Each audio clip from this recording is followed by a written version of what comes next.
we would go on and do the funeral. And I remember pulling up to the grave site, and there it is, this little casket there. It's tripping me out, man. My wife's trying to hold on, and I gotta sit there and preach. I gotta preach. And to my surprise, I get there and I'm standing beside this casket, and I'm preaching with joy in my heart. And people are looking at me like, what's wrong with this guy? That's his son. But I'm sitting there preaching, son, like David said, you can't come to me, but I can come to you. Son, you give me one more reason to make heaven my home. Better be good now, you got a better father. You don't play that. I had joy in my heart. I'm sitting there preaching, and it's blowing people's mind, because in their mind, they think, oh, he should be all broken down. Yes, I had grief in my heart, but God had done something by then.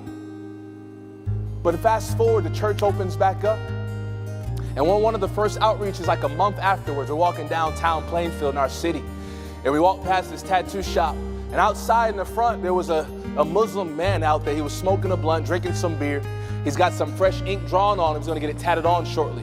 One of the guys goes and witnesses to him and says, listen, you want Jesus? And I'm taking another group. Well, he makes his way back to us. I'm taking a group to an apartment complex. He says, Pastor, that guy say he don't want it.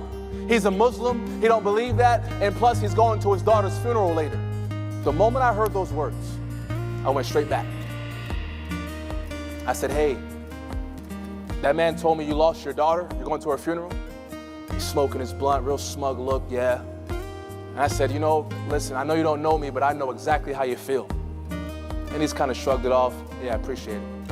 I said, no, my wife and I lost a son about a month ago. And the moment I said those words, we locked eyes. We locked eyes. I said, you're in a dark place right now. You're hurting. You're angry.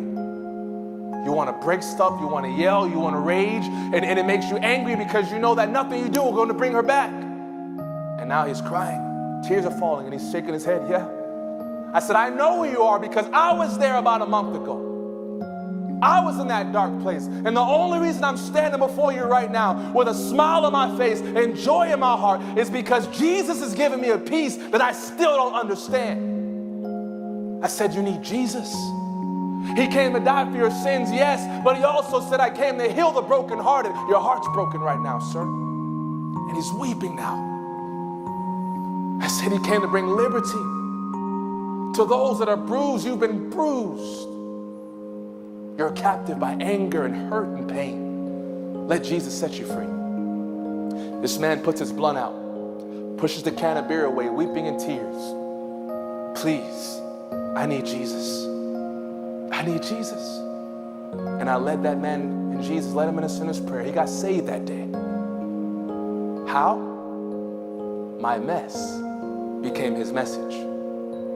My mess became his message.